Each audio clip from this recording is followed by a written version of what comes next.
Okuva mu mwaka ogwa 2014 Robert Kyagulanyi Bobi Wine yateekebwako envumbo obutaddamu kulinnya ku ttaka lya UK mpaka ebbanga eritaaliggere era nga giweredde ddala emyaka 9 beddu bukyanga omwami ono taddangamu kubeera nga akwata ennyonyi okwolekera mu ggwanga eryo newankubadde nga okuviira ddala mu mwaka ogwa 2018 abadde agenda n'akola application eyokulabika nti addamu okuuba olubu lw'ekigere mu ggwanga eryo wabula UK Home ebadde mugamba ekintu kimu nti nga tuyimiridde ku ebyo bye wayimba mu mwaka gwa 2014 mu luyimba tulaba nga tewali mwenkanya mu bigambo byo ate nga ffe tubirivingira nnyo mu ddembe ly'obuntu okuweebwa ekitiibwa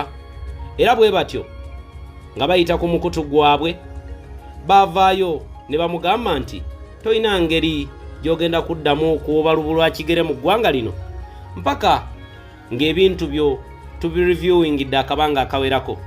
Bw'atyo yaddayo mu mwaka gwa 2019 era okuddamu okwapulayinga era ne bakamutema titalina ngeri yonna gyali agenda kubeera nga addamu okuwuba olubu lw'ekigere mu ggwanga eryo era nga mu budde obwo eyali akiikirira eggwanga erya UK mu ggwanga erya Uganda yavaayo n'akawaŋŋamula n'amugamba nti ne guno omwaka 2019 tolina gy'olaga tuba tuyingira omwaka 2021 ng'akalulu kaakaggwa omwami ono engeri gye yali prominent era ng'erinnya lyalirina yaddayo era akola application alabe ng'addamu okuuba olubu lw'ekigere mu ggwanga erya UK wabula baddamu ne bakamutema wabula ku mulundi guno bwe bakamutema baamugumya olwa pressure yali eteekeddwawo bannayuganda abawangalira mu UK nga bagamba nti beegayiridde nnyo abantu b'e UK okutunulamu n'okuba mu ttooki mu ebyo ebyali bitambudde ebitagenda bulungi ne beetonda era ne beenenya ne bagamba nti baganye Robert Kyagulanyi Bobi Wine okuddamu okuyingira eggwanga eryo. A month ago mu mwaka guno gwe tuli mu 2023 okuva ku mukutu ogwa www.gov.uk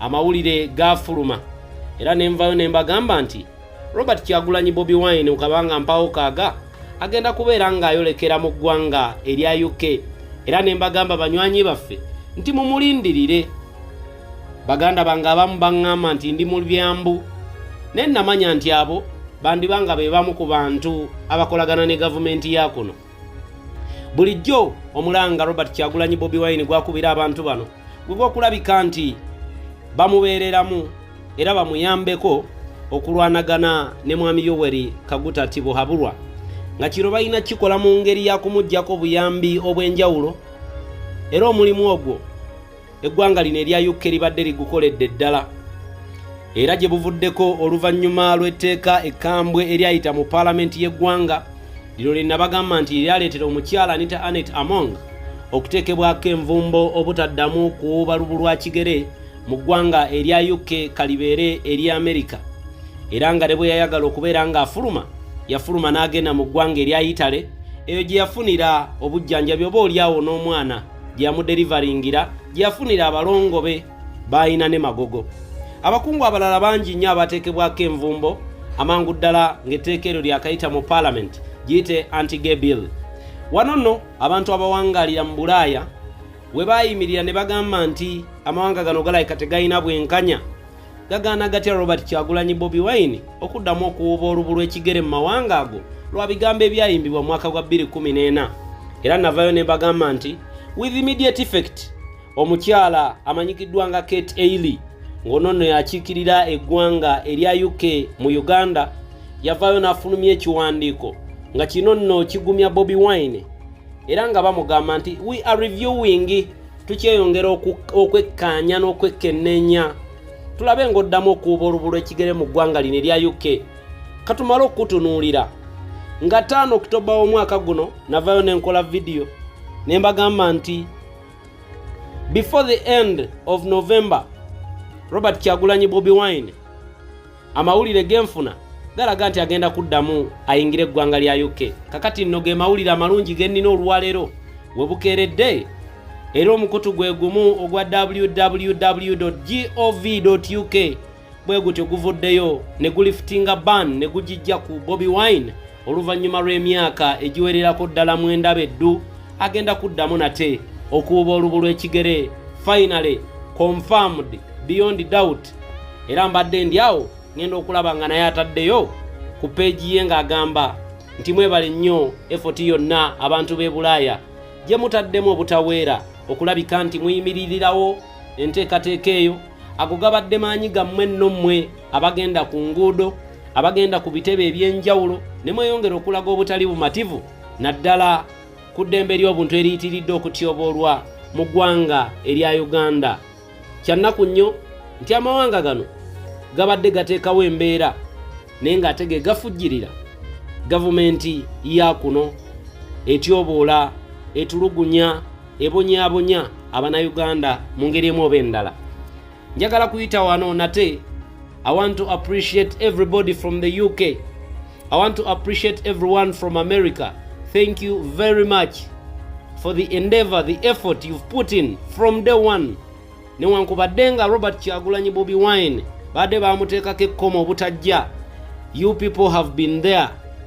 You've funded, you've been there emotionally, you've been there financially. Mubaddewo mu buli mbeera yonna, ne mutugulira data, ne mweyiwa ku bitebe eby'enjawulo, ne mulaajana, ne muwandiika amabaluwa ag'enjawulo nga mugawandiikira ebitongole eby'enjawulo okulabika nti bikitunulamu era bikuba mu ttooki mu lugendo lwa Bobi Wine okuddamu okuyingira eggwanga erya UK.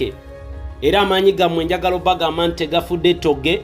Olunaku olwaleero UK Home evuddeyo ne confirming ng'eyita ku mukutu gwe mbagambyeko, ng'eyita mu mukyala Kate Eiri abakiikirira mu ggwanga erya Uganda ne bagamba nti Bobi Wine wakuyingira eggwanga erya UK.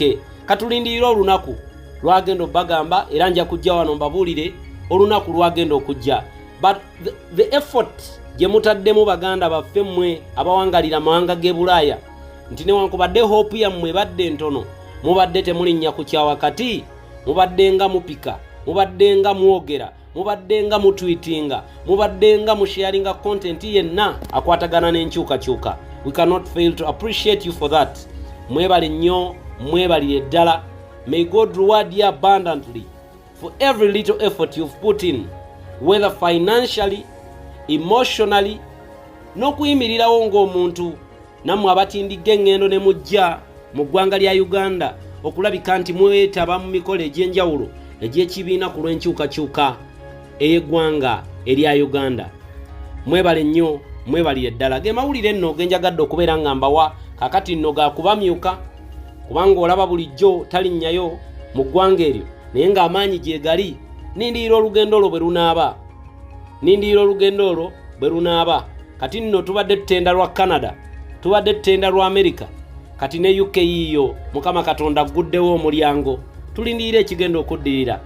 Tutambudde ne Sheikh Ashraf omulombi w'edduwa agamba nti akola ku bintu ebyenjawulo eri gwali e Uganda n'awali abweru w'eggwanga. Ng'owulira oterebuka munoonyeeko ojja kufunawo enjawulo.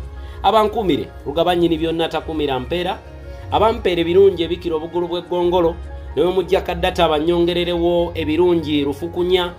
Mwebale nnyo amaanyi ge mutaddemu, abatugulira kaddata mwebale, abatugulidde ebyuma ne mutubeereramu mwebale, temujjanga okwo. We really appreciate you. N'abatukubirako tukeberako mwebale nnyo, temujjanga okwo. Bwe tutandika okutumira omu ku omu temujja kuggwayo.